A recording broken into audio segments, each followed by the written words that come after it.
Imagine, it's 1974. My summer job, a lifeguard at a municipal park in the small Midwestern city that's my hometown. I'm fortunate to have that job. I'm a senior in college. One more year to go. And for my parents, it's important that I finish. You see, they're the first ones from their families to have a chance to go to college. They want me to finish. But Akron, Ohio, in the 70s, the economy is sinking. You see, in the 1970s, people all over the world, even in the U.S., stopped buying American cars. Places like Cleveland, Detroit, the populations, the job market, it just began to get smaller and smaller. I felt like I needed to leave. Except that summer, at Elizabeth Park, I needed to finish that job in order to move into my career. Come with me to that first day on the job, driving into the parking lot in my orange Volkswagen Bug. Park the car. Right in front of me is the small outdoor pool.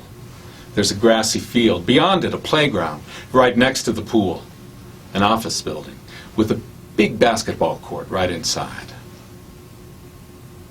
Get out of the car, walk inside.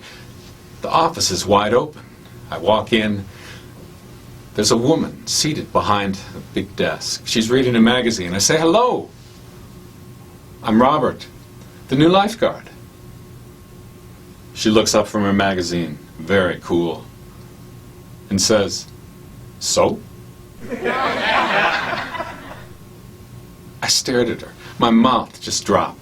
I must have looked like a cow staring at a new gate. I had nothing to say. I just turned and walked away. It was time to open the pool anyway.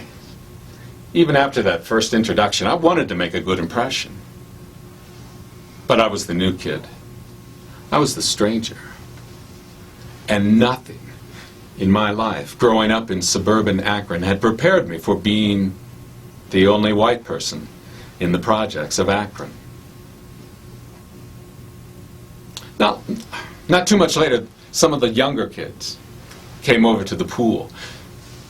They started to hang out in the afternoons, especially on the warmer days. I remember one of them, a little girl by the name of Gloria, asked me, "Hey, lifeguard, will you read stories to us after lunch?" "Yeah, I have a book at home that I think would be just perfect. I'll bring it tomorrow."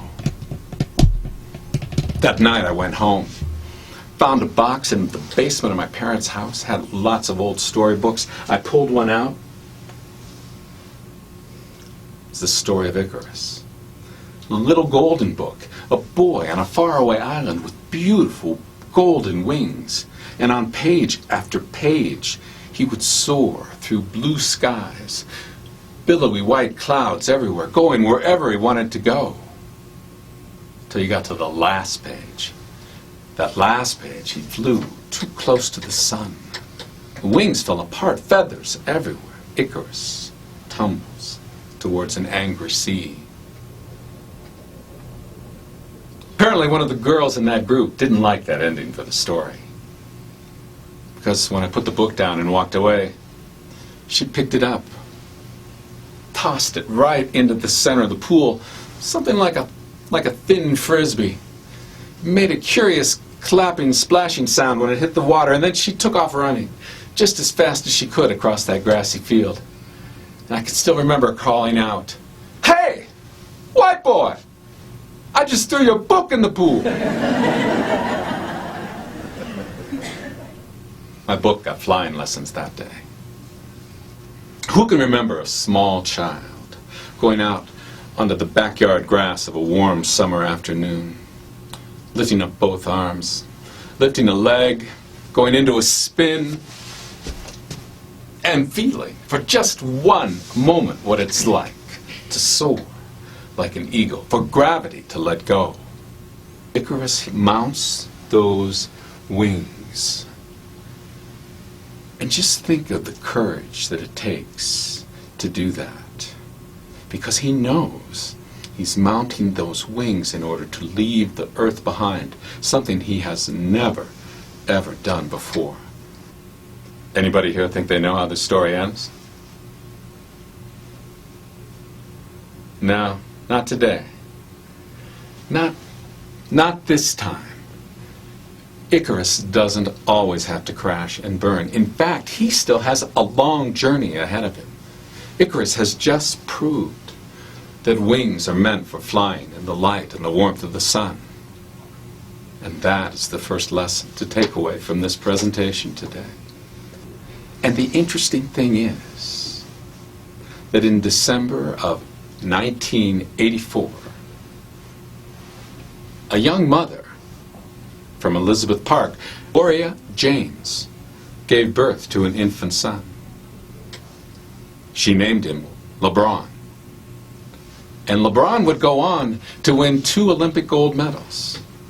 He would win 2 NBA basketball championships playing for the Miami Heat. And he would go for a 3rd one, playing for the Cavaliers. That was just last year. He's still playing. He may have another championship in him yet. We'll have to see. But the point is, I had no idea I was talking to LeBron James's mother when I was reading those stories.